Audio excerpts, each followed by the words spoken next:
Muy bien. Vamos a esperar que se expanda completamente el PPT. Muy bien.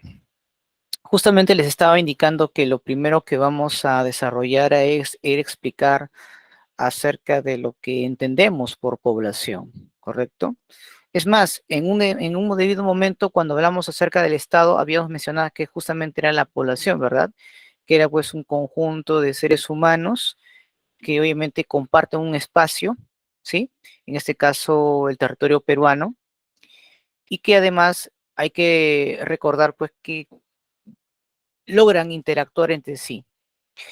Muy distinta a lo que es nación, obviamente, ¿no? La nación ya viene más bien que es la población en la cual interactúan, pero que los une, ¿no? Hay algo que tienen, es algo por lo que tienen un vínculo ahí, ya sea cultural o de otra índole, pero existe un vínculo ahí, que existe en ese aspecto. Población, básicamente, repito, es el conjunto de seres humanos que habitan un espacio determinado y que interactúan entre sí, ¿correcto? Ahora bien, cuando hablamos de población, nos estamos refiriendo básicamente a nuestra sociedad, ¿no? Y para ello me gustaría, en todo caso, primero dar a conocer un poco qué características creen que tenga nuestra sociedad actualmente, ¿no? Por ejemplo, aquí vamos a ver unas características de la población peruana. Por ejemplo, la mayoría, ¿no? Sobre todo en la zona de la costa y sus principales ciudades, justamente viven en estos lugares llamadas zonas urbanas. Muchos dirán, profesor, ¿y por qué? Ahora vamos a ir explicando, no se preocupen, en el proceso de migración. Pero sabemos que la gran mayoría ahora de las personas viven en las principales ciudades. Más de la mitad, al menos, viven en esos sitios. Y bueno, la mayoría de la población actualmente adulta se encuentra eh, óptima para poder realizar algún tipo de trabajo. Un rango entre 14 a 55 años de edad aproximadamente. Es una población joven, es cierto, y que, repito, está dentro del rango para poder trabajar en el mercado laboral, ¿no? PEA significa población económicamente activa. Y otro dato importante, en el Perú, la mayoría de las personas son mujeres. O sea, hay un promedio de más mujeres que hombres, ¿correcto? Ahora, eso no significa que en todas las regiones del Perú marque esa tendencia. Claro que no. Hay regiones donde hay más hombres que mujeres. Por ejemplo, en la Amazonía peruana, especialmente en Madre de Dios, Ucayali, hay más hombres que mujeres.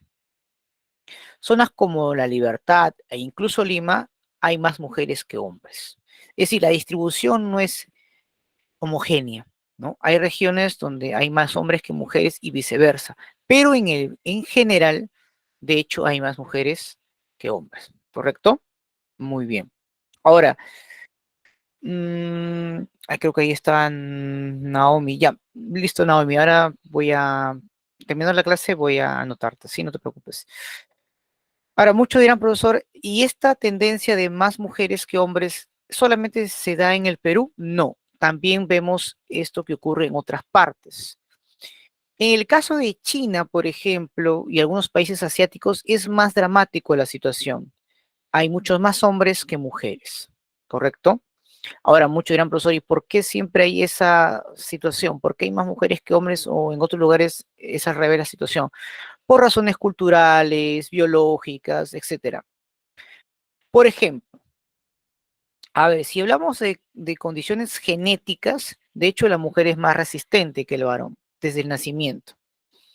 Otro aspecto también importante es sin duda que nosotros los hombres mayormente pues realizamos trabajos mucho más arriesgados, estamos más propensos al peligro. Ejemplo, cuando hay una guerra, ¿quiénes van mayormente a ese tipo de escenario? ¿Qué dicen ustedes? Los hombres. Los hombres, ¿correcto? Muy bien. En los accidentes de tránsito, por ejemplo, la mayor incidencia de este tipo de hechos son propiciadas por los hombres, por ejemplo. Y no digamos que las mujeres porque no conducen, por supuesto que ellas conducen, pero es más prudente en ese aspecto. Los trabajos también más arriesgados la asumen los hombres. Sí, adelante, Kenyo. Sí, te escucho.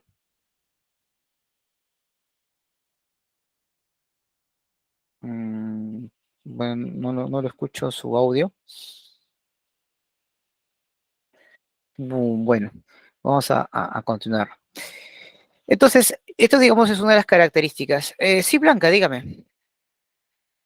Eh, en África también hay mayor parte de féminas, dado que dice que a menor edad las chicas salen embarazadas y que en su mayoría los embarazos son niñas, pero también se dice que hay como una venta sacrílega de vender mujeres. Entonces casi es un mercado abierto de niñas y en su mayoría se da en África. Eso, profesor. Ok, muchas gracias, Blanca. Sí, en algunas zonas de la África Central y en el sur, justamente, hay obviamente esas malas prácticas. Lo mismo podríamos decir pues en la India, en China, donde la situación es al revés, donde justamente prefieren tener hijos varones que mujeres, por razones, repito, tradicionales, costumbristas y también práctico. Ustedes saben que para una familia tener hijos varones es mejor en el sentido de que cuando crezca va a ayudar a la familia, va a aportar, sobre todo a aquellas familias que viven en condiciones muy precarias. Hay culturas donde todavía se mantiene el dote. ¿Qué es el dote? El dote es obviamente cuando el padre de familia entrega a su hija en matrimonio a una persona.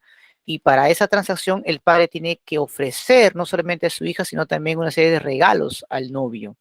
Entonces, por esas razones, prefieren obviamente tener hijos varones. Y eso trae como consecuencia pues que hay una población mayormente masculina que femenina en algunos casos, ¿verdad? Entonces vemos por esos lados, ¿no? Poblaciones mayormente femeninas por diversas circunstancias y población mayormente masculina por otras. Pero en manera general, a nivel mundial, que ya pronto vamos a llegar a los 8.000 millones de habitantes, pues todavía existen más mujeres que hombres, ¿sí? No es mucho, obviamente, el porcentaje, el promedio de ambos, pero sí, digamos, todavía sigue marcando una tendencia. Además, recuerden que muchos más años viven las mujeres que los hombres, ¿verdad? En el caso del Perú, por ejemplo, las mujeres viven más tiempo, por lo menos 5 o 6 años más que los hombres. Y otra característica importante de nuestra sociedad es que la población ha migrado en los últimos 60 años del campo a la ciudad, por diversas razones, principalmente para estudiar y trabajar, ¿correcto? Muy bien, entonces son de las cuatro características más elementales de la población en el Perú. Me gustaría en todo caso ahora compartir con ustedes cómo es nuestra sociedad hoy en día. Alguien de repente, algún voluntario que quisiera de repente participar, que nos indique cómo es nuestra sociedad hoy en día, qué características tiene, por ejemplo. Podemos empezar, por ejemplo, por los grupos socioeconómicos, ¿no? Los niveles, los estratos bajos, medios y altos, por ejemplo. ¿Cuáles son sus niveles de ingresos? En fin, alguien por ahí de repente quisiera hacer un comentario. Para empezar, te doy una ayuda. Somos obviamente una sociedad con profundas desigualdades, por ejemplo. Por ahí podemos empezar, ¿no? Aquí más bien la riqueza está concentrada más bien en una pequeña élite, ¿no? Principalmente concentrada en Lima. Qué más podrías decirme, a ver, con respecto a nuestra sociedad?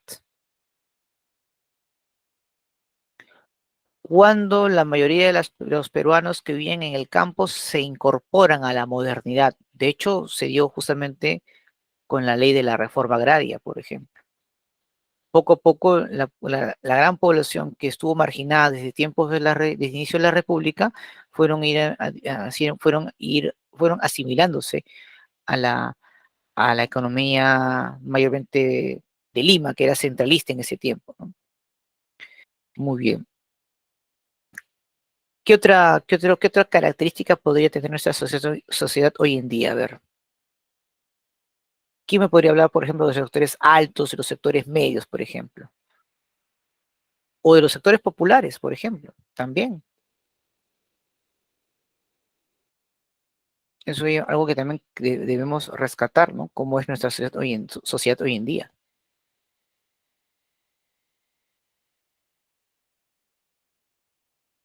Cómo es que, en qué momento empezamos, obviamente, a tener un desarrollo industrial eh, básico, débil, pero que eso conllevó también a que tuviéramos una sociedad un poquito más moderna, por así decirlo, ¿no?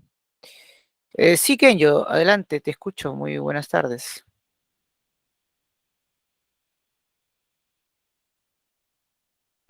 Adelante, Kenyo. Mm, Me parece que tiene problemas de conexión, me parece, Kenyo.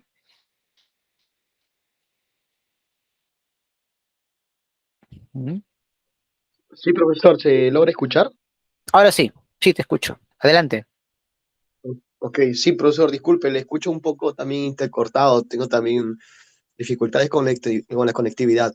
Referente a lo que usted preguntó y también me ayudó mucho a ver, ¿no?, qué sociedad estamos viviendo, fue el video que mostró, en el cual hablaba que a partir de la reforma agraria se crea ahí, ¿no?, lo que viene a ser también el, podríamos decir, el comercio ambulatorio, todo lo que viene a ser el tema de, ay, tengo la palabra acá, este, después de la reforma agraria se crea todo lo que viene a ser también, nosotros somos un país, he olvidado la palabra exactamente, donde también a través de ello se impulsó mucho al forzamiento y el empleo de la gente provinciana, quien hoy en día, como usted ya comentó, vivimos en Lima, en una élite en la cual predomina, ¿no?, en todo lo que viene a ser el tema económico, pero que también está impulsada por los emprendedores que vienen de provincia. Podríamos decir que también estamos viviendo una sociedad que vive estructurada también a ordenanzas, que muchas veces cumplen, ¿no?, algunos al pie de la letra, como que también vivimos en una sociedad en la cual no piensan todos por igual.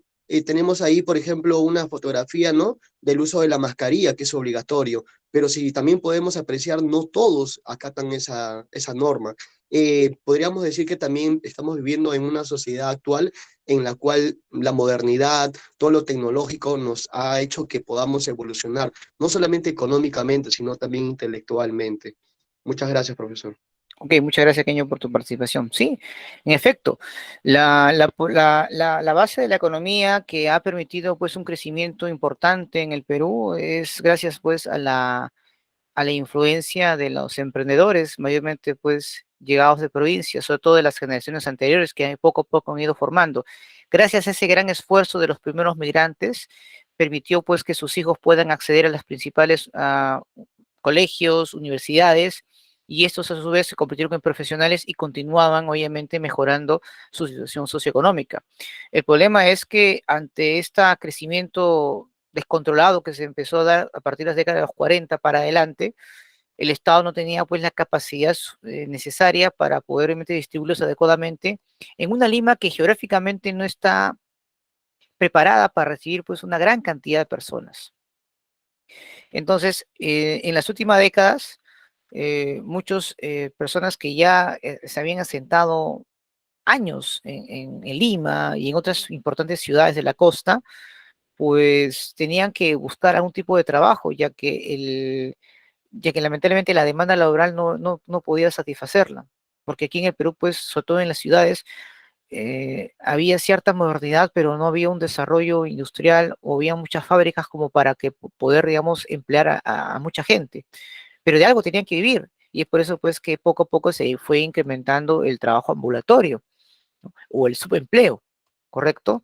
Donde sin duda esto fue ya visible a partir de los años 80, sobre todo con la crisis económica de esos años, y se agravó más cuando en los años 90 se aplica pues el modelo neoliberal y el shock económico, permitiendo pues que la gente de lo que ya estaban en pobreza llegaran pues a tener extrema pobreza, ¿no? Fue una situación muy, pero muy difícil para todos nosotros en ese tiempo. Entonces, eso es básicamente lo que ha ocurrido. Actualmente, el modelo neoliberal ha permitido que ciertos sectores, mal que bien, hubieran ido mejorando su situación, pero el problema aún no ha acabado. Aún todavía tenemos pues eh, un 75% de informalidad, y ese 75% de informalidad genera pues de por sí empleo, ¿no? Pero cuando ocurre una crisis como la que hemos tenido en el 2020, demostramos pues que esa forma de cómo nos estábamos desarrollando económicamente no era la correcta, porque la informalidad todavía preexistía, ¿correcto? Entonces, eso también ha sido un gravísimo problema para nosotros, ¿no? Y lo hemos demostrado o lo hemos en carne propia, hemos percibido o conocemos que eso obviamente se ha dado. Ahora, es importante, sí, adelante, dígame.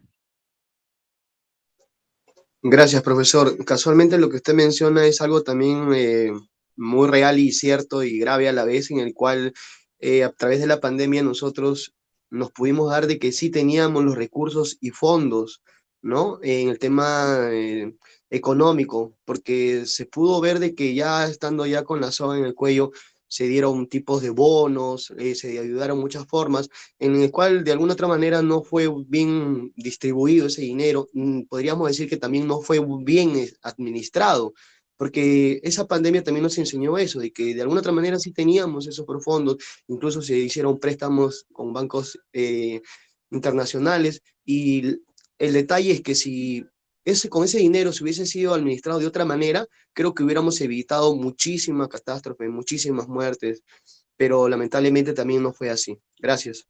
Gracias, Kenyo. Sí, obviamente la muerte de muchas personas en el Perú se dio pues a varios factores y no necesariamente el único responsable es el COVID, ¿no? Hubieron otros factores que también condicionaron a que eso se diera de esa manera.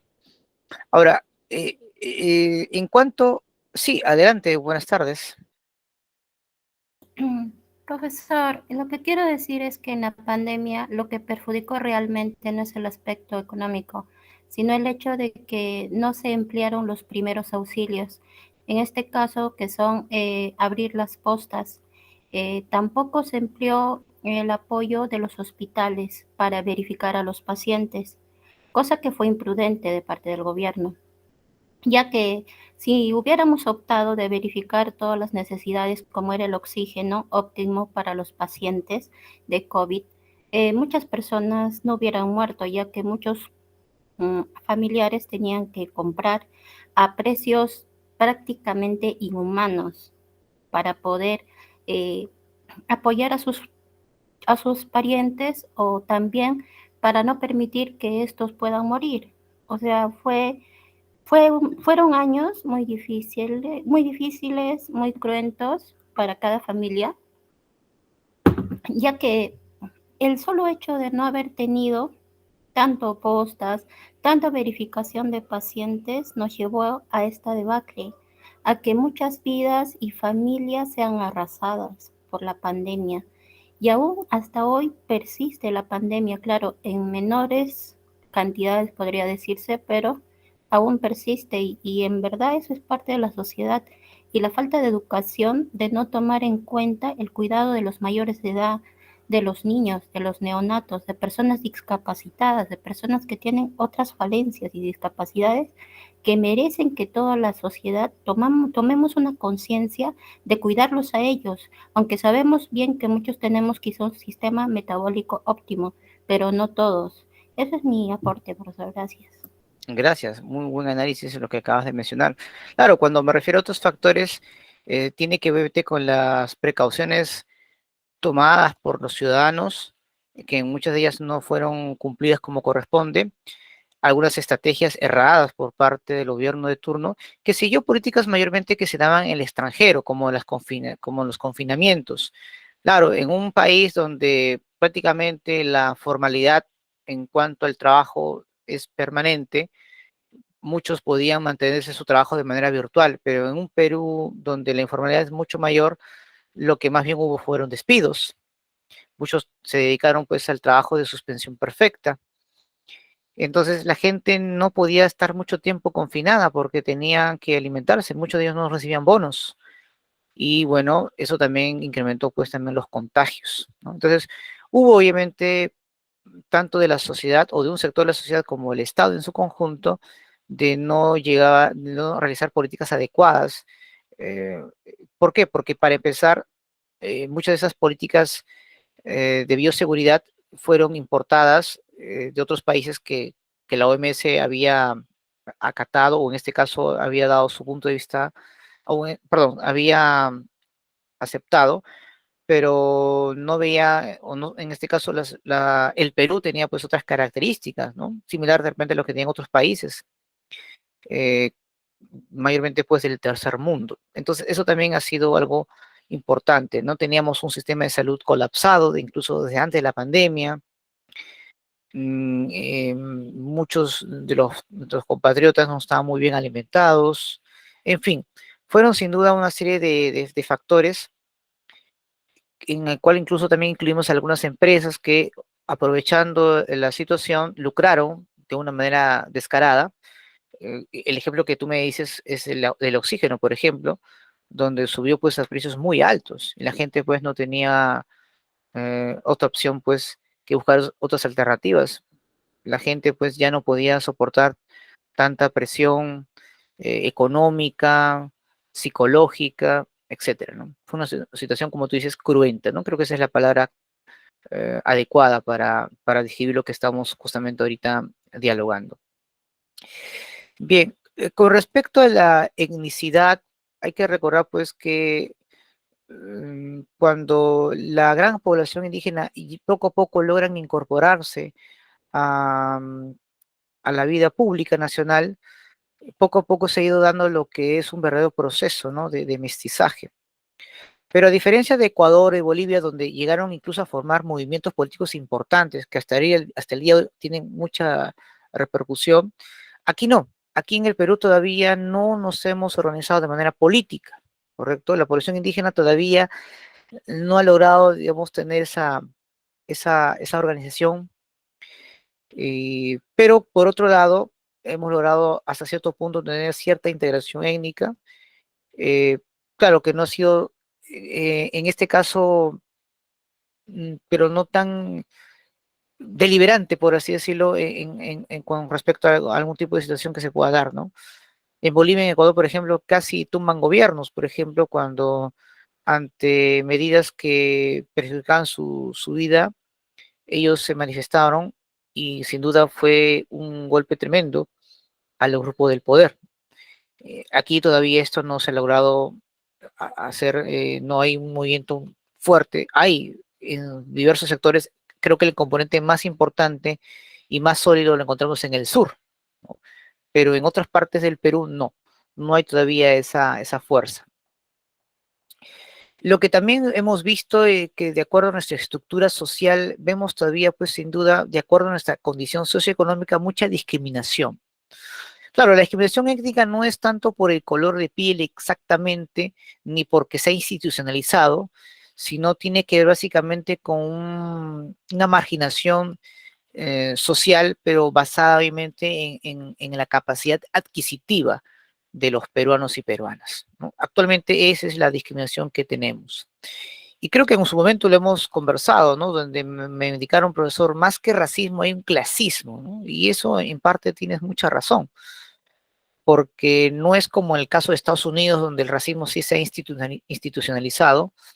Aquí más bien, repito, tiene que ver más con la posición socioeconómica, que eso sin duda marca un papel fundamental en qué posición tú te puedes ubicar o qué tanto influencia tengas en la sociedad, pero eso va a depender, repito, de tu poder adquisitivo, ¿correcto? Muy bien. Actualmente, en estos momentos, nuestra sociedad, a pesar de ser conservadora, se está viendo muchos roles en cuanto a buscar o a concientizar lo que es el rol de género o la equidad de género, ¿no? Em, Vemos pues que poco a poco, sobre todo los jóvenes, empiezan a tomar conciencia de esta equidad de género donde hombres y mujeres deben cumplir funciones cada uno importantes, pero que al final algo los une. ¿Qué es lo que los vincula? La equidad, la igualdad, ¿no? Igualdad en oportunidades, igualdad de acceder al trabajo, educación, etcétera. Por otro lado, también estamos viendo minorías, ¿no? Diversas, sobre todo en el tema sexual, ¿no? Recuerden que actualmente se están movilizando muchos movimientos, los llamados LGTBI, por ejemplo, donde, si bien es cierto, hay una contraposición porque, repito, nuestra sociedad es ultraconservadora, hay muchos movimientos evangélicos que también incluso impulsan campañas contra esos movimientos que acabo de mencionar, pero que todavía, pues, es algo que todavía se sigue dando. Es muy posible que de aquí a unos años más estas minorías puedan de repente tener ciertos beneficios o logros tras esos tipos de manifestaciones. Por el momento dudo que eso todavía se esté dando, ¿no? Por las mismas circunstancias mismas que estamos viviendo en estos momentos. Pero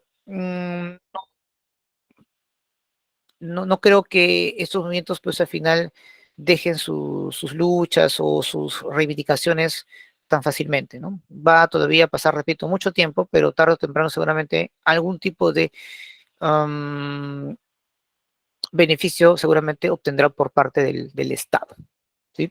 Muy bien, entonces eso es lo que justamente un breve análisis de lo que es nuestra sociedad hoy, ¿sí? Perfecto, muy bien, gracias por su participación. ¿Qué nos dice la Constitución? Bueno, nos dicen pues que alrededor pues del 45% de la población en el Perú son indígenas, muchos de los cuales pues descienden, dice, de los incas, pero eso obviamente no es del todo correcto, ¿sí o no? Ustedes saben que tenemos una diversidad tremenda que no necesariamente pues provienen justamente de esos grupos um, o de esas etnias en particular. Lo que sí está claro es que hay un 37% del país que lo conforman mestizos, ¿correcto? Hay obviamente un mestizaje cada vez mayor en nuestra sociedad, ¿correcto? Más bien otros grupos minoritarios, como el caso de los descendientes europeos, de África y en menor medida de grupos asiáticos, también lo conforman nuestra sociedad. Recuerden que desde el siglo XIX hubo mucha migración, ¿no? Japonesa, china, europea, pero el, el principal componente de nuestra sociedad es el mestizo, ¿correcto? Es el mestizo. Muy bien. Aquí, por ejemplo, vemos algo importante, ¿no? Observen cómo es que tenemos un territorio inmenso, es el tercer más grande de Sudamérica, pero que la distribución poblacional es distinta, ¿no? Por ejemplo, más del 55% del territorio es de la Amazonía, pero cosa curiosa es que ahí donde alberga la menor cantidad de personas. En cambio, en la costa, que es el 13% del territorio nacional, es donde la gran mayoría de los peruanos habita, ¿no? Sobre todo en las zonas urbanas. Y este crecimiento no es algo que ha sido desde siempre. Se empezó a partir, pues, del siglo XX, a mediados del siglo XX, justamente como consecuencia del centralismo. Hasta inicio del siglo XX la situación era totalmente distinta. Había una mayor población en las zonas andinas y una menor población en la costa. Esta situación cambió justamente porque Lima y otras ciudades costeñas empezaron a tener un crecimiento cada vez mayor a comparación de las otras regiones de nuestro país. Bien. Aquí pues hay que recordar pues que la Constitución Política del Perú reconoce los distintos idiomas que tenemos. No solamente pues es el castellano, que es el idioma oficial, sino también está el runasimio, quechua, aymara, el puquina, entre otras lenguas que también deben ser respetadas. Y me preocupa básicamente de que en lo que es el idioma o los idiomas en el Perú no se le está dando la importancia que corresponde, ¿no? Felizmente hay universidades como la nuestra, por ejemplo, que trata de mantener o preservar el lenguaje de nuestros antepasados. Hay cursos, por ejemplo, asignaturas, hay programas que defienden lo que es el bilingüe o todas aquellas lenguas ancestrales, ¿no? Muy bien. ¿Cómo está, profesor, nuestra economía? Bueno, lamentablemente, pues nuestras principales actividades económicas son mayormente primarias, se basan en la extracción o vivimos de la materia prima, en especialmente de la minería, y más bien nuestra actividad secundaria no ha crecido demasiado. Lo curioso es que ahora en muchos países han tenido un crecimiento cada vez mayor, pero basado obviamente en los servicios, y más aún si son en temas tecnológicos, como parte pues de la cuarta revolución industrial. Aquí todavía seguimos siendo pues exportadores de materias primas y eso claramente nos permite una dependencia económica eh, y un retraso con respecto a los demás países, que cada vez ya han tomado iniciativas distintas con respecto a ello. Por ejemplo, hay países que son, por ejemplo, exportadores de metales, como el cobre, por ejemplo, tienen ahora la idea, pues más bien, de usar ese cobre mayormente como un elemento para las nuevas fuentes de energía que poco a poco se van a ir dando. Recuerden que se va a ir desplazando tanto el petróleo, el gas y el carbón, y va a haber un cambio en nuestra matriz de la energía, claro, de un cambio de la matriz energética, donde se necesita pues el cobre, el litio, entre otros, para justamente ir desarrollándolo. Los carros eléctricos, por ejemplo, van a masificarse en los próximos años. La empresa más importante de fabricación de automóviles, Tesla, seguramente está seguramente analizando la posibilidad de poder tener empresas, fábricas, donde justamente se tengan estos recursos, estas materias primas, ¿no? Como es el litio, el cobre, entre otros. El Perú, por ejemplo, es uno de los países que tiene ese gran potencial, pero para ello, pues, necesita, pues, las empresas de que en esos países se respeten las leyes, que haya, en este caso, respaldo jurídico y garantías para que las empresas puedan operar. Miren, por ejemplo, nuestro margen, ¿no? O nuestro mapa. Prácticamente el 68% de nuestras materias de exportación son basadas en materias primas, donde no existe ningún valor agregado. Y eso perjudica tremendamente la economía de cualquier país. Entonces, eso para empezar es muy, pero muy, muy peligroso. ¿Correcto? Muy bien. Vamos a ver acá.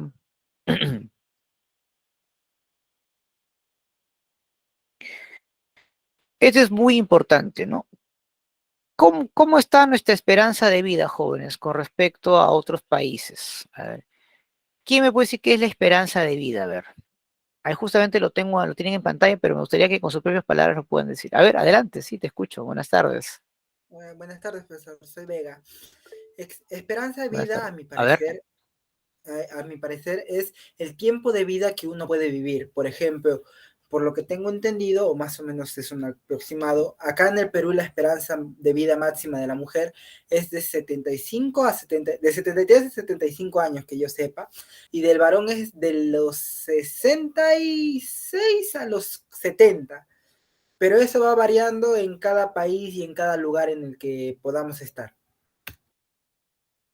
correcto, muchas gracias. Sí, adelante. ¿Alguien más creo que quería comentar? Sí, adelante. Sí, le escucho, adelante. Ah, profesor, sí, como mi compañero decía, sí era de edad de entre hombres a 80, a mujeres a 70, pero lo más importante es que en épocas pasadas, por ejemplo, con referente a los ya más ancianos, su alimentación era mejor, o sea, más nutritiva, más vitamínica y más natural. Pero conforme van pasando los tiempos, la alimentación de cada generación es un poco más artificial y muchas veces tiende a perderse los nutrientes y las vitaminas. Y esto hace que generación en generación que llegue baje el porcentaje, por decirlo así, de su tiempo de vida. Y es por esto que ya hay casos de mayoría de personas que fallecen antes de cumplir los 50 o los 40 y muchas veces por falencias de salud. Entonces, eso es en parte lo que está sucediendo, bueno, en nuestro país, ¿no? Porque muchas veces ahorita con las carencias tanto en la parte anémica de los neonatos y otros hacen que la verdadera edad a la cual puede llegar una persona no sea concreta. Nada más, profesor, gracias. Ok, muchas gracias. Muy bien, muchas gracias. Pues sí, bueno, la esperanza de vida, pues en este caso tiene que ver con el número promedio en años, ¿no? Que espera vivir una persona. ¿Y se puede medir eso, profesor? Claro, para eso tenemos el índice de desarrollo humano, que lo vamos a hacer más adelante. Pero en nuestro país ha ido creciendo cada vez más, debido pues a que ahora tienen mayor acceso a la salud, a los medicamentos. Antes, por ejemplo, una persona podía morir por escarbuto. Ahora pues es difícil que una persona muera por ese tipo de cosas, ¿verdad? Ahora, la esperanza de vida de la población peruana aumentó obviamente en 15 años más en las últimas 4 décadas debido pues a una mejor alimentación, pero esto ha sido de manera gradual y solamente se nota en las principales ciudades. En los campos o en sectores mayormente marginales, esto no ha tenido un cambio muy notorio, que digamos, ¿no? Ahora, para que uno, profesor, pueda tener una visión concreta con respecto a lo que es la esperanza de vida, ¿qué criterios se toman en cuenta? Primero, la mejora del servicio de salud y las condiciones de vida, en el cual el Perú, digamos, no ha crecido demasiado. Segundo, los progresos o el avance de la medicina. Ese es un dato importante que seguramente ayudan pues, a que las personas puedan tener o vivir más años. Y de hecho, pues también tiene que ver con la reducción de la mortalidad. Como ustedes acaban de mencionar, el tema del parto, del cuidado que se le hace a la gestante, los implementos o suplementos que deben consumir, las que luego van a ser madres, etcétera, etcétera. Entonces, todo eso como que ayuda pues a que la esperanza de vida aumente un poco más, ¿correcto? Ahora, el promedio de nuestro, digamos, no es el óptimo. Hay países que tienen un promedio de vida mucho mayor, si no, pues comparen con lo de Japón, por ejemplo, donde el promedio de vida pues es alto, mucho más alto que el que tiene el promedio, el peruano promedio, ¿correcto? Pero digamos, estos son indicadores muy importantes para poder obviamente establecer la esperanza de vida, ¿no? en el país. Ahora, recuerden que el índice de desarrollo humano en el Perú, digamos, todavía pues el Perú no está teniendo un crecimiento óptimo. Estamos pues en el puesto 82, ¿no?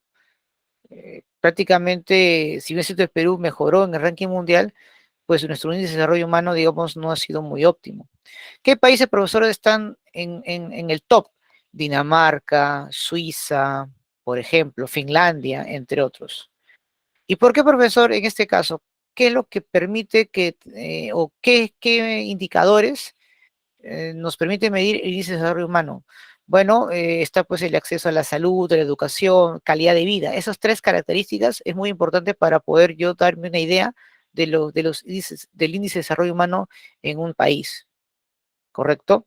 Ahora, ¿qué características tiene el índice de desarrollo humano aquí en el Perú? Bueno, el desarrollo en el Perú, por ejemplo, es heterogéneo, ¿no? ¿Por qué heterogéneo? Porque eso va a depender no solamente de las ciudades, sino también de algunos lugares que de repente no son tan zonas urbanas, ¿no? Claro. Por ejemplo, en la zona centro es donde el índice de desarrollo humano es mayor porque hay mayor acceso a la salud, educación, entre otros. En cambio, en las zonas periféricas esa situación es menor, ¿no? Por eso mencioné pues de que en las ciudades más importantes el índice de desarrollo humano es mayor, pero en aquellos espacios periféricos el índice de desarrollo humano es mucho menor. Por lo tanto, el desarrollo del Perú es heterogéneo. ¿Que hay que corregirlo? Por supuesto que hay que corregirlo. Esto no puede ser solamente en algunas ciudades y en el resto no. Tiene que haber realmente cierta homogeneidad en ese aspecto. Ahora, ¿quiénes son los que tienen mayores índices de desarrollo humano? Lima, Moquegua, Arequipa, Callao, ¿correcto? Pero a su vez, en algunas regiones hay mucha preocupación justamente por algunos componentes que pueden perjudicar la salud de las personas, por ejemplo, en el agua. Debido pues al calentamiento global, jóvenes, hay ciudades donde van a tener muchos problemas justamente por falta de este recurso, como es el caso de Tumbes, Piura. En el caso de Puno y Arequipa, ¿qué es lo que les perjudica? La radioactividad, ¿no? Mayormente por el tema de la minería, donde mucha gente obviamente indirectamente, lamentablemente pues logra enfermarse cuando el yacimiento minero o la empresa que explota ese yacimiento no utiliza adecuadamente los protocolos de seguridad en ese caso. Ahora, el índice de desarrollo humano se clasifica de la siguiente manera, ¿no? Muy alto, alto, medio y bajo. El Perú se clasifica dentro del grupo del índice de desarrollo humano alto, a pesar obviamente de las problemáticas que te acabo de mencionar. Para mí es un indicador todavía cuestionable, porque justamente me preocupa de que el Perú insista en ser parte o miembro de la OCDE, cuando en realidad pues aún nos falta mucho para poder obviamente ser un país, digamos, para poder alcanzar ese tipo de nivel, ¿no? Entonces, me parece que los indicadores que se están usando últimamente no son, o lo que se han usado en los últimos años, no son tan transparentes, porque en realidad, pues, si hacemos un recorrido así rápido en los principales lugares de nuestro territorio, veremos, pues, que la pobreza, la marginación es grande, ¿no? No es, digamos, casos aislados, al contrario, ¿no? Se ha masificado, se ha incrementado sobre todo con la pandemia. Muy bien, perfecto. Ahora sí, vamos a hablar acerca de las migraciones, jóvenes. A ver, miren, las migraciones vienen a ser pues el traslado, el desplazamiento temporal o permanente de personas, ¿no? De un lugar a otro, ¿no? Eh, ejemplo, ¿no? Una persona nacida en una zona rural por cuestión de necesidad de trabajo, vivienda, salud o educación, se va a una ciudad importante, una zona urbana, por ejemplo.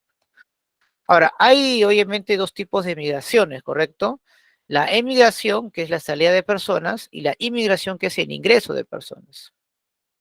Dentro de las migraciones, podemos decir pues que tenemos una migración interna y una externa. Se dice que es externa porque la población se moviliza dentro del país. En el caso de Perú fue del campo a la ciudad, ¿correcto? Pero también tenemos lo que es la población donde se moviliza pues entre países.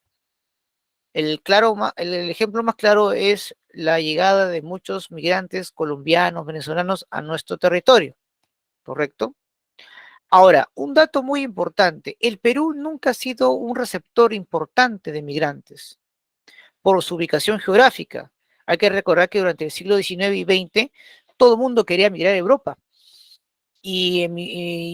Pero para ello pues hay que atravesar el océano Atlántico. El Perú, si te das cuenta, ¿con qué océano se conecta? Con el Pacífico, ¿verdad? Claro. Entonces, ese es un detalle también importante. Y bueno, nunca fue un atractivo de trabajo o de otra índole que permita pues a las familias que establecerse, ¿verdad?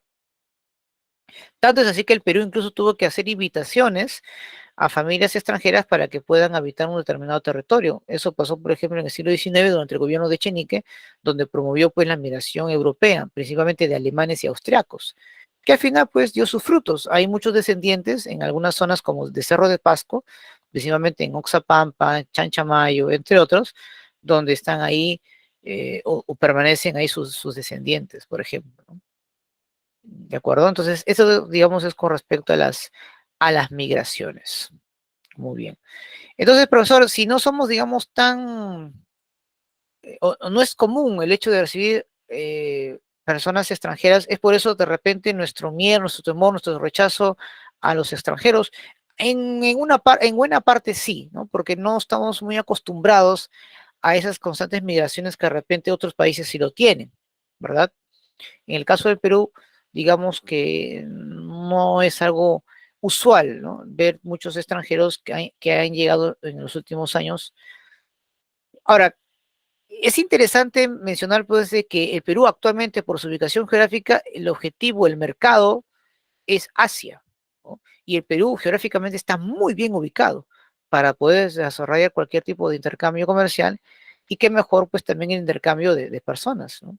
Eso va a depender, pues, obviamente, qué tan capacitada está nuestra sociedad en algún tipo de trabajo, pues, que se pueda dar en el extranjero, ¿no? Muy bien, vamos a ver rápidamente la migración interna, jóvenes, ¿no? Para dar una idea en ese aspecto. Ah, ¿qué tal, Ashley? Ya, perfecto. Ahorita también te voy a anotar una vez que termine la clase, ya no te preocupes. A ver, miren, jóvenes, la migración interna en el Perú. Hemos tenido tres importantes migraciones. Con eso no quiero decir que antes no habían, por supuesto, pero que era minoritario. ¿Cuáles fueron las más destacadas? 40, 60 y 80, por diversos factores que voy a mencionarlo más adelante. Pero se han ido dando, ¿no? Y durante ese proceso, claramente, eh, ha permitido pues que en esta sociedad haya tenido una configuración distinta. Por ejemplo, eh, gran parte de la población andina migra a la costa. A eso se llama pues litorización, sobre todo en las principales ciudades. Hubo pues muchas grandes oleadas migratorias en los años 40, ¿no? Y sobre todo de los jóvenes que buscaban obviamente tener un mejor futuro. Ellos no querían dedicarse solamente en el campo y a esperar pues qué iba a pasar, ¿no? Ellos querían trabajar o estudiar. Y el Estado, en vez de recibirlos y de distribuirlos adecuadamente, lo primero que hace es reprimirlos, obstaculiza cualquier tipo o forma de que puedan integrarse. Odría, por ejemplo, o el gobierno de Odría, o el Congreso aprobó una ley para que las personas migrantes tuvieran un pasaporte. Y tú sabes que un pasaporte para qué es, para que solamente estén un tiempo determinado y luego regresar, ¿sí o no? Claro. Entonces, y las élites obviamente maltrataban constantemente a los migrantes, ¿no? ¿Y por qué, profesor, la gente buscaba por el desarrollo industrial que había en Lima? Claro, no era un desarrollo industrial óptimo, de primer nivel, pero era mucho mejor de lo que se daba en otras regiones del Perú, ¿no? Eran tiempos donde el Perú pues tenía muchas exportaciones debido pues a la guerra, ¿no? Por el cobre. Entonces, toda la tecnología estaba en Lima y sus principales ciudades, entonces la gente migra básicamente a estos lugares, ¿no? Ahora, la, la crisis agraria, principalmente pues en la zona andina y la Amazonía, sobre todo en las décadas de los 70, donde la reforma agraria tuvo lados positivos y negativos. Un lado negativo es que eh, fue cada vez menos atractivo para la población común poseer estas tierras. Por eso que van a buscar una nueva migración, ¿no? Del campo a la ciudad. Y en los años 80 la gente migra por miedo, por temor, debido al estallido de la guerra contra el terrorismo, ¿no? Entre el Estado y los terroristas, por ejemplo, ¿no? Entonces, estos conflictos internos también generaron pues huida, ¿no? Y como siempre, muchos de los que migraban aquí eran maltratados, humillados, eran estigmatizados, porque como la guerra, hay que recordar, empieza en Ayacucho, muchos migrantes ayacuchanos cuando llegan a Lima, lo primero que reciben son insultos eh, improperios, aduciendo pues que ellos eran pues los terroristas, ¿no?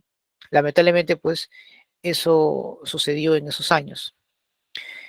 Y bueno, pues poco a poco esta migración que se daba del campo a la ciudad, en especialmente Lima, ha cambiado o se ha detenido momentáneamente. Por ejemplo, actualmente ya no hablamos de una migración del campo a la ciudad principalmente, sino una migración en ambos lados. Es decir, personas que migran al campo, a la ciudad, y luego de la ciudad migran obviamente al campo, ¿no? Si te das cuenta, antes cuando venía una persona de un lugar, de una zona rural a urbana como Lima, casi 90% de posibilidades de que se quedaba. Ahora ya no. Ahora la persona no es permanente. Está un tiempo y luego vuelve a viajar, ¿no? Claro, eso es lo que está ocurriendo en estos momentos. ¿Por qué se produjo las migraciones internas, profesor, en esos años, 40, 60, 70 y 80? Bueno, primero por condiciones socioeconómicas, ¿no? Por la búsqueda de una mejor condición de vida. El centralismo de Lima y otras ciudades costeñas impulsaron, motivaron pues la llegada de muchos migrantes de diferentes partes de Perú, porque justamente según ellos, según sus perspectivas, no había muchas esperanzas. Otra migración, pero que se da en menor medida, tiene que ver con las causas naturales, ¿no? Las sequías, los sismos, las inundaciones, etcétera. Es más, jóvenes, si el cambio climático sigue como está, que de hecho va a afectar tremendamente al Perú, porque nuestro país tiene una diversidad de climas, va a afectar todo el ecosistema. Vamos a tener sequías, inundaciones, epidemias, entonces mucha gente va a tener que emigrar a otras ciudades, como Lima, por ejemplo. Entonces vamos a vivir una nueva oleada incluso mayor a la que de repente hemos tenido en otras oportunidades. Por eso hay que tener mucho cuidado con eso. Causas políticas, pues por la guerra, en este caso por el conflicto interno que se ha dado entre los grupos terroristas y la población civil, por ejemplo. Cultural tiene que ver básicamente por un mayor acceso a la educación, por ejemplo, ¿no? Las mejores universidades están acá en Lima, ¿no? No hay universidades en provincia que están obviamente en las top, por ejemplo, ¿no? Y eso obviamente es algo que a muchos molesta porque la idea era que se diversifique y que parte de ello, pues la educación también permita pues a que todos puedan tener acceso a una buena educación de calidad. Entonces, estas son, digamos, por así decirlo, las causas más importantes, socioeconómicas, naturales, políticas y culturales, por la cual se producen pues estas migraciones internas. ¿Correcto? Muy bien. Consecuencia, bueno, aquí vemos pues un aumento de la población mayormente rural, pero si te das cuenta ya no es mucho el cambio, ¿no? Por ejemplo, hasta 2017, por ejemplo, vemos una concentración de población urbana de un 72,5% y un 27,5% de población rural. Pero después de 10 años, esta proyección no es tan larga como en épocas pasadas, justamente porque te había mencionado que ahora pues la persona no se queda en Lima permanentemente, sino que sigue haciendo negocios en otras partes del Perú, ¿correcto? Ahí, por ejemplo, están las estadísticas, ¿no? Solamente en el 2017 hay un 79,3% de áreas urbanas y un 20,7% de áreas rurales. El contraste es clarísimo, ¿verdad? Como tú puedes ver en tu pantalla. ¿Sí? Muy bien. Eso con respecto pues a la evolución de la población urbana y a la población rural, ¿no? Que justamente quería compartir con ustedes. ¿Cuáles, profesor, podrían ser las consecuencias de las migraciones en las ciudades? Bueno, en el caso del Perú, por ejemplo, una de sus principales consecuencias fue la ampliación urbana, la cual pues se reduce cada vez más los ecosistemas.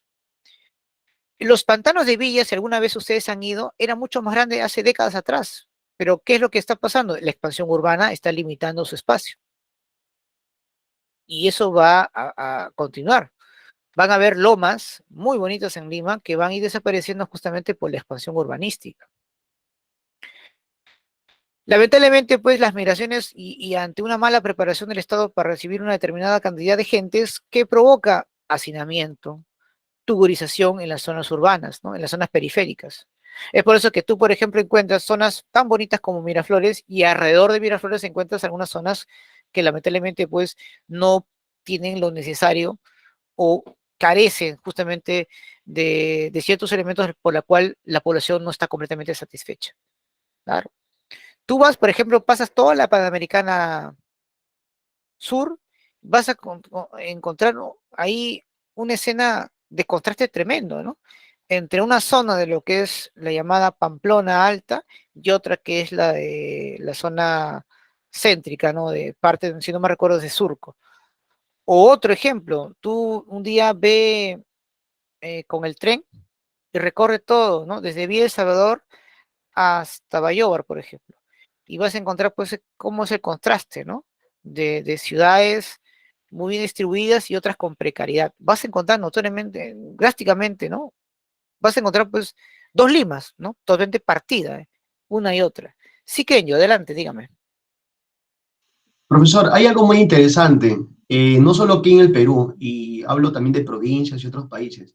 He podido apreciar lo que usted menciona es cierto. Siempre las partes del sur son las partes que el estado económico es más alto, ¿no? La calidad de vida, mientras que las partes de zona norte son las que ya limitan a personas con estado económico medio, ¿no? Y se podría decir bajo. Y ha sucedido así en distintos lugares que he podido apreciar. Gracias. Ok. Bueno, si solamente nos enfocamos en Lima, que ahora vamos a ver acá un mapa de Lima, cómo ha ido creciendo Lima, hay que recordar que en los sectores más pujantes, por el cual también han logrado tener un mayor crecimiento económico y por lo tanto ha fortalecido la economía del país, son los conos, hoy llamados pues Lima Norte, Lima Este y Lima Sur, ¿no? Tanto es así, pues, que ahí están los más importantes supermercados, centros comerciales, ¿verdad? Los Olivos, por ejemplo, es un ejemplo claro de cómo en poco tiempo, pues, la gente ha empezado, pues, a amasar fortuna, ¿no? Basadamente en el comercio que han desarrollado. Por más informal que pueda haber sido al inicio, ¿no? Correcto. Gracias, más bien, Kenyo, por tu aporte. Ahora, lamentablemente, pues, las migraciones, al no tener un trabajo, porque lamentablemente no existe una industria destacada en nuestra capital, la gente se vio obligada, pues, a trabajar de manera ambulatoria, ¿no? Es donde, pues, el trabajo informal crece, ¿no? Ahora, esta imagen, por ejemplo, me parece muy mal que los serenos, pues, abusando de su poder, se lleven el puesto de esta persona. Claro, en realidad, pues, esa no es la solución de perseguir, castigar a las personas por trabajar, sino pues darle un espacio, darle un lugar donde obviamente pueda desenvolverse. Y ahí vemos la importancia que tiene que ver la municipalidad, el gobierno y otros poderes del Estado. Lamentablemente, pues justamente el incremento de la población y no tener pues fábricas o empresas que estén acordes con la modernidad genera mucho desempleo. Entonces, ¿qué hace la gente para no morirse de hambre? Genera su propio empleo, ¿no? Y ahí pues el comercio ambulatorio se intensifica, ¿no? Lamentablemente, pues eso es lo que estamos viendo. Muchos jóvenes pues ya no están estudiando. Con la pandemia también pues o a veces también estudiaban o trabajaban, pero ahora ni eso, ¿no? Y eso y por lo tanto pues perjudica bastante a la ciudadanía, en especial a los jóvenes, que son los que seguramente más necesitan en cierta manera trabajar, ¿no? Uy, ahí que justamente nos escribe también en el chat, ¿no? Dice, esta problemática es por la falta de una culturización en la población. Claro, en parte, repito, la responsabilidad es de los ciudadanos, ciudadanas, pero también del Estado en sí, que es la que tiene que poner los lineamientos, ¿no?, necesarios para ello. Ahora bien, otra consecuencia de la migración en las ciudades tiene que ver pues con el limitado acceso a los servicios de saneamiento en las áreas urbanas. Lamentablemente, la gente cuando empieza a habitar estas zonas, principalmente pues no son saneadas, no tienen pues no han logrado, por así decirlo, ser urbanizadas como corresponde, y la gente pues simplemente logra tomar posesión de ello, ¿no? Ahí donde aparece también pues el tráfico de terrenos, etcétera. Y eso es lo que estamos viendo bastante en muchos lugares, ¿no?, donde la gente pues no tiene acceso de servicio básico, ¿no? Internet, agua, desagüe, luz, etcétera. Y esas son condiciones que lamentablemente pues mucha gente aún todavía vive y seguirá viviendo todavía con eso. El crecimiento desordenado de las ciudades, claro, ¿no? Eso también es importante, ¿no? Miren, observen cómo construyen sus casas, ¿no? De acuerdo obviamente a sus posibilidades, ¿no? ¿No? Claro, dentro de su precariedad, obviamente tratan de tener una casa sabiendo o ignorando que eso puede ser un peligro más adelante, ¿no? Claro. Mucho de lo que hemos construido en nuestras casas no ha sido por un arquitecto, un ingeniero, ha sido obviamente por la habilidad de sus padres, que contrató un maestro o un contratista para poder hacer un piso. Eh, y mis hijos que ahora están estudiando, están trabajando, ahora están aportando para construir un segundo piso, un tercer piso, un cuarto piso, ¿sí o no? Claro. Pero hay que recordar pues que gran parte pues de las casas, sobre todo en el centro histórico, no podrán soportar pues un sismo de alta intensidad, ¿no? Simplemente pues seguirá abajo todo. Ya ha habido simulaciones y reportajes acerca de qué pasaría con Lima si es que llega a tener un sismo de más de 9.5. Desastroso, ¿no? Casi más de 250.000, 300.000 personas muertas es lo que se estima. Daños de más de 5 o 6 millones de casas entre aquellas que han sido de concreto, de adobe, entre otros. Entonces, hay que tener mucho cuidado con las formas de cómo construimos nuestras casas. Es más, gran parte de las casas que se van a destruir por un terremoto tiene que ver por la precariedad de su construcción que por el suelo en sí, ¿no? Y eso también hay que recordarlo siempre. Muy bien. ¿Qué otra consecuencia, profesor, trae la migración, pero esta vez en las zonas rurales, ¿no? Claro, ya hemos visto en las ciudades qué repercusión tiene, pues bien, hay una alta inmigración pues, de la población de edad de trabajar, es decir, los jóvenes dejan el campo y se van a la ciudad. Entonces, ¿quiénes se quedan en las zonas rurales? Los más ancianos o los niños, en el cual pues no pueden obviamente, trabajar el campo, por ejemplo, y eso también puede ser perjudicial, porque recuerden que nosotros dependemos bastante de la agricultura de las zonas andinas, ¿no? Es la despensa en este caso para el país. Y entonces, como los jóvenes se van, ¿quiénes se quedan? Los más viejitos, ¿no? Por eso que hay un envejecimiento tremendo de la población. De hecho, si se van los jóvenes a trabajar en otras actividades, la producción agrícola disminuye. Por supuesto que sí, ¿no? Es otra actividad también, o es un problema que también el Estado debe corregir, o debe ayudar a que esto se solucione. Claro, porque el día que falten alimentos en el Perú, esto se va a hacer un caos. Hay una disminución de la PEA en el sector rural porque justamente los más jóvenes se van y los ancianos se quedan en este caso, ¿no? No, y ustedes saben pues que ellos ya no forman parte de la población económicamente activa. Y por lo tanto, como ya los jóvenes no están en el campo, sino en la ciudad, abandonan las tierras, ¿no? Abandonan las tierras.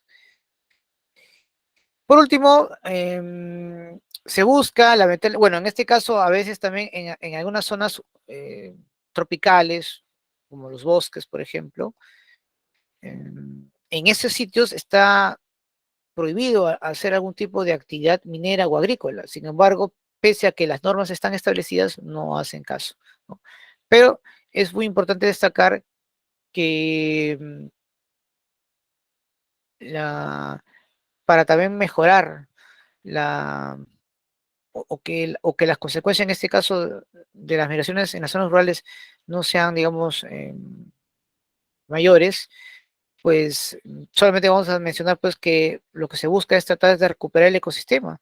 ¿Y cómo se hace? Disminuyendo pues la capacidad agrícola. ¿Por qué? Porque la agricultura para poder expandir en esas zonas hay que quemar los bosques y eso provoca pues deforestación y trae como consecuencia otros problemas también indirectos. Muy bien. Aquí están algunas migraciones que quiero mencionarte, sobre todo en Lima, ¿no? Las migraciones actuales, ¿no? Lima y a nivel exterior, por ejemplo, ¿no? Por ejemplo, empecemos con la inmigración entre Venezuela y Perú, por ejemplo, ¿no? Se carece por obviamente una concentración territorial que está ubicada obviamente mayormente en Lima y Callao, ¿no? Muchos de los migrantes venezolanos, por ejemplo, migran y se establecen en Lima y Callao, por ejemplo. ¿Dónde mayormente? San Martín de Porres, donde hay movimiento, ¿no?, de dinero.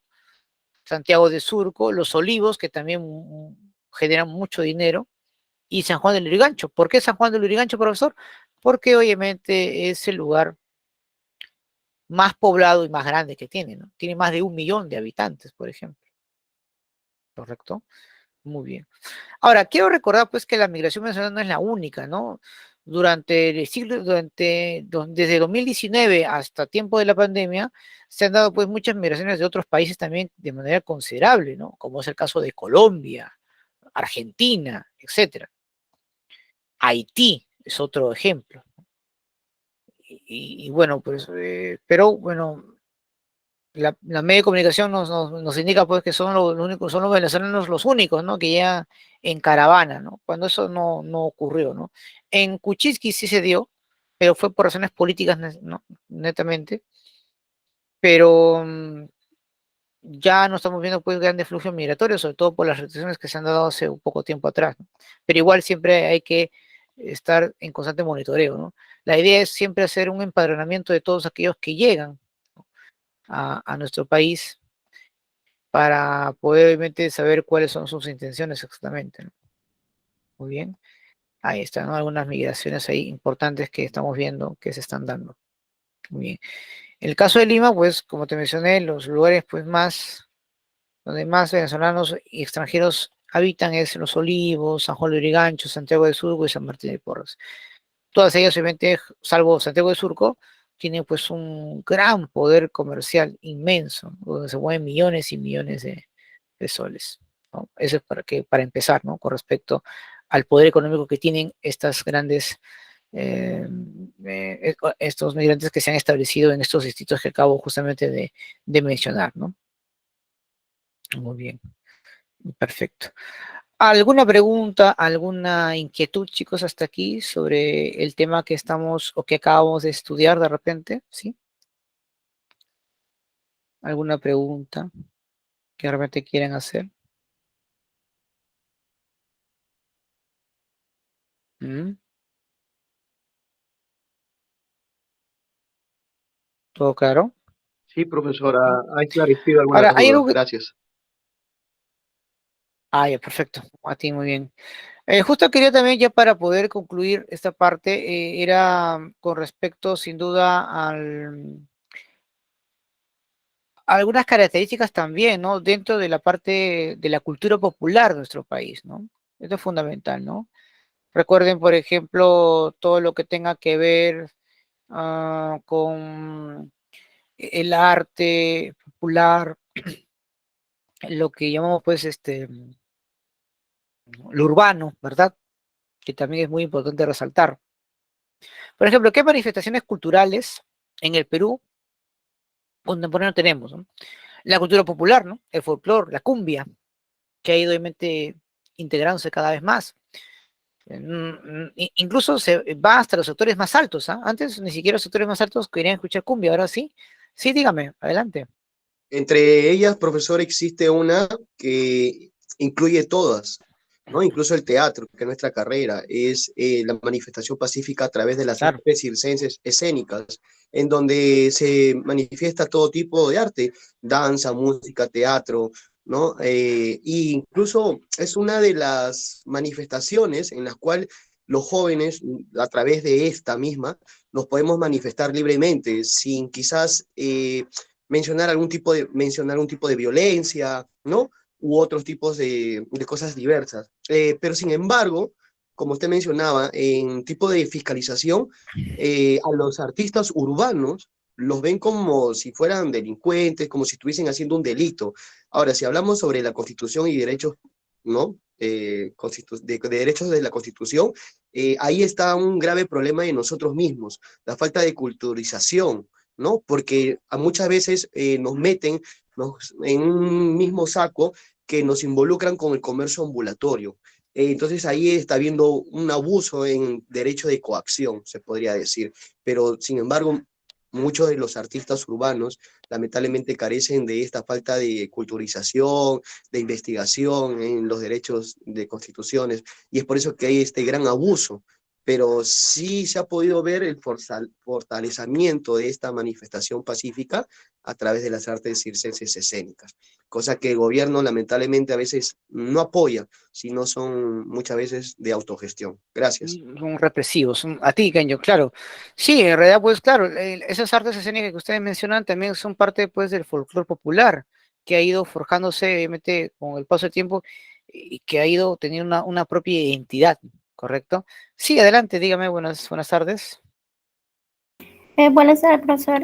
Lo que quería acotar era que también ahorita, hoy en día, muchos jóvenes están dando pie al idioma quechua y lo están expresando en música moderna, ya sea electrónica o género K-pop. Así también, hay música, en quechua electrónica y que están siendo representadas con los nombres, ya sea Tiahuanaco y demás. O sea, creo que de cierta forma la juventud está llevando la narrativa tanto de nuestra cultura y de la representación hasta hoy en día. Nada más, profesor.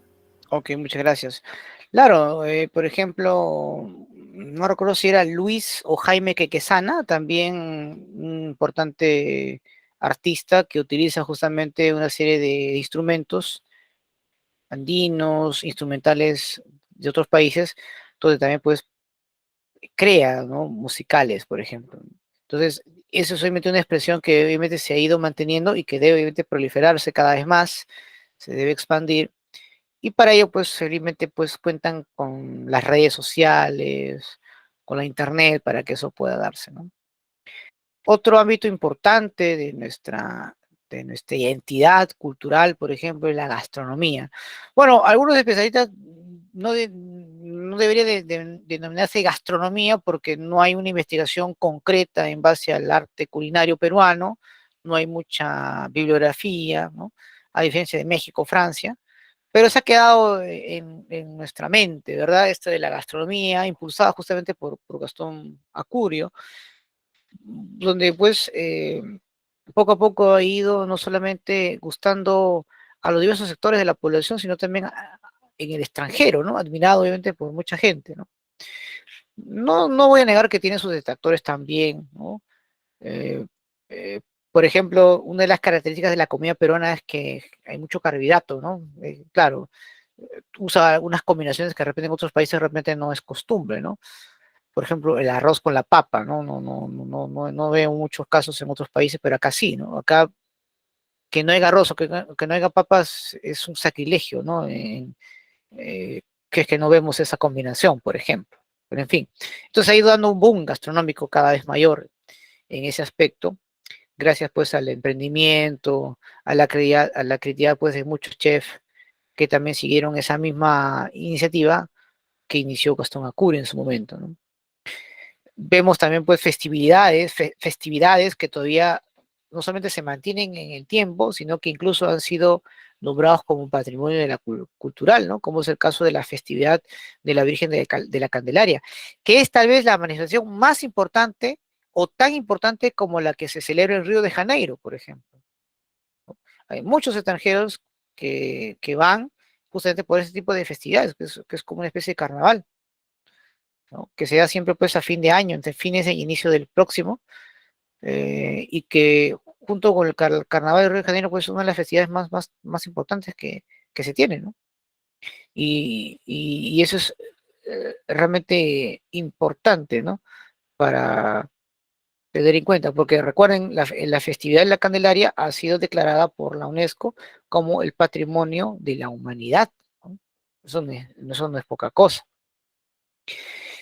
Quisiera también ya ir terminando con las expresiones religiosas, ¿no? Claro, el Perú es un país laico, pero no hay que negar pues que la diversidad religiosa en el Perú, y sobre todo la Iglesia Católica, ha tenido un impacto importante en muchas decisiones. Tanto así que muchos párrocos o sacerdotes participan directamente en política, ¿no? Participan directamente en política. Lo que sí está creciendo cada vez más, y no solamente en el Perú, sino también en otras partes de Latinoamérica, es las iglesias evangélicas, ¿no? Ya desde los años 80 o finales de los 80, estos movimientos han empezado pues, a tener cada vez mayor, ¿no? De hecho, su crecimiento sigue acelerándose, ¿no? Y la mayor parte, pues, justamente estos fieles evangélicos provienen de los sectores populares, ¿no? Tanto urbanos como zonas rurales, por si acaso, ¿no? Eso es importante, ¿no? ¿No? Seguramente pues vas a encontrar mucha gente vestida, ¿no? Como esos trajes de israelita en esas épocas, con el cabello largo, etcétera, ¿no? Hay varios movimientos de eso, ¿no? E incluso en algunos casos tienen radio, televisión, para poder promocionarse, ¿no? Eh, eh, y, claro, el ejemplo más claro es estas marchas que dieron sobre Con mis hijos no te metas, donde tuvieron una importancia relevante, ¿no? Ese movimiento que se llevó a cabo, junto con la Iglesia Católica también, ¿no? Que claro que eran muy conservadores y que claramente pues no estaban en contra pues de cualquier cambio que se dieran en la política educativa en el Perú. Eh, y también tenemos todavía lo que es la religiosidad popular, ¿no? Debido producto pues, del sincretismo religioso, aún todavía hay muchos sectores de la población que aún mantiene pues esa forma de pensar, ¿no? Ideológicamente hablando, donde festejan pues sus rituales, sus festividades, etcétera, ¿no? En fin, eso también es importante tenerlo en cuenta, ¿no? Muy bien. Por ejemplo, ahora en Semana Santa hay mucha gente que va a peregrinar al Cerro San Cristóbal. Hay cultos, por ejemplo, Sarita Colonia, en el Callao, por ejemplo, ¿no? Hay mucho. En fin, el niño compadrito en el Cusco, el niño Manolito, aquí en unos sectores, en fin. Es decir, hay una devoción, ¿no? Importante en unos sectores de nuestras, no solamente de las más importantes ciudades, sino zonas rurales. creo que son uno de los elementos culturales donde unen tanto a las zonas urbanas como a las zonas rurales. Entonces, para nadie es un secreto pues, que la religiosidad en nuestro país es muy importante e influyente también, ¿no? Eso también hay que recordarlo. Muy bien. Perfecto. Vamos entonces ahora a ver qué más. Muy bien. Listo. ¿Alguna otra consulta, alguna duda, pregunta? ¿Todo claro, chicos? Esta vez sí, creo que sí, ¿verdad? ¿Todo claro? Muy bien. Vamos a ver acá. Vamos a detener la